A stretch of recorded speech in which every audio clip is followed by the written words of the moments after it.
आगे बढ़ते हैं, आज के बाजार का अपडेट आपको बताते हैं। आज गिरावट के साथ बाजार खुला। पहला पॉइंट जो महत्वपूर्ण है वो ये कि इजराइल फिलिस्तीन युद्ध के कारण ग्लोबल इकोनॉमी को काफी ज्यादा नुकसान हो रहा है। इजराइल फिलिस्तीन युद्ध की वजह से अमेरिका और यूरोप की इकोनॉमी को भी काफी ज्यादा नुकसान। इधर तीसरा पॉइंट ये कि सोने के दाम में भी बढ़ोतरी की संभावना है और अमेरिकन डॉलर के रेट बढ़ने की भी संभावना है। ब्राजील की जीडीपी बढ़ने की संभावना है। तो आपको हर दिन हम शेयर बाजार का हाल बताते हैं और इसी के तहत आप सोचिए कि आपको कहां पर इन्वेस्ट करना है जिससे आपको फायदा हो। और इसीलिए देखिए कुछ पॉइंट्स यहां पर है जिससे जुड़ी हुई जानकारी आपको दे रहे हैं कि ब्राजील की जीडीपी बढ़ने की संभावना है। इसके अलावा अगर बात करें अमेरिकन डॉलर की, तो अमेरिकन डॉलर का रेट बढ़ने की भी फिलहाल संभावना। आकाश जिंदल मार्केट एक्सपर्ट इस वक्त हमारे साथ जुड़े हुए हैं। आकाश जिंदल जी, बार24 पर आपका स्वागत है। आने वाले समय में क्या रहने वाला है मार्केट का हाल, क्योंकि 5 पॉइंट्स अपने तमाम दर्शकों को हमने बताया और इसी को ध्यान में रखकर उनको कहां इन्वेस्ट करना चाहिए। की तारीख में सबसे बढ़िया जगह होगी रियल एस्टेट, बिकॉज आज की तारीख में ऑलरेडी रशिया यूक्रेन वॉर चल रही है। रशिया यूक्रेन वॉर चल रही है। अब इधर इजराइल पैलेस्टीन या इजराइल हमास जो है इशू अपनी जगह चल ही रहा है।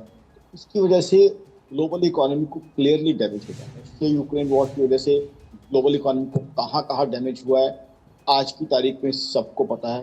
कहाँ इन्फ्लेशन बढ़ी है, कहाँ गैस की शॉर्टेज हुई है, कहाँ दिक्कतें आई हैं, क्योंकि इकोनॉमीज में स्लो डाउन आया है, रिसेशन आई है। बट इजराइल पैलेस्टीन लोग इसे लोकलाइज्ड इशू ना समझें। कुछ लोग ऐसी गलती कर रहे हैं और चैनल्स में मैं देख रहा हूँ कुछ कह रहे हैं लोकलाइज्ड इशू है। जी नहीं, इसका इम्पैक्ट भी जो है ओवरऑल पूरी मार्केट के ऊपर पड़ेगा, एक ग्लोबल इकोनॉमी के ऊपर पड़ेगा, क्योंकि ग्लोबल इकोनॉमी जो है पहले ही रशिया यूक्रेन वॉर की वजह से दिक्कत नहीं है।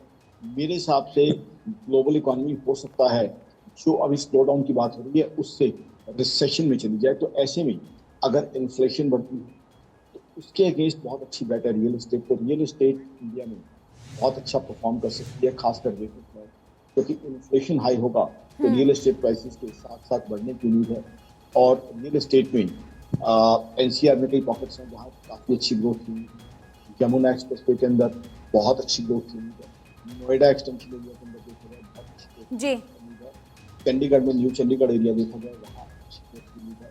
बस इंडियन इकोनॉमी परफॉर्म कर रही है। ठीक है, पॉपुलेशन यहाँ यानी कि अब आपने बहुत ही विस्तार से बताया कि आखिर कौन कौन से पॉइंट्स को लोगों को ध्यान में रखना चाहिए और कहां पर अगर आप इन्वेस्ट करें तो आपको फायदा होने वाला है। फिलहाल के लिए आपको बहुत बहुत शुक्रिया आकाश जिंदल जी। तो देखिए शेयर मार्केट का आज का अपडेट हमने आपको बताया कि आपको कौन कौन सी बातों को ध्यान रखना होगा और ब्राजील की जीडीपी बढ़ने की संभावना और कुछ पॉइंट्स हमने आपको ऐसे बताए, इसी को ध्यान में रखकर आप इन्वेस्ट कीजिए।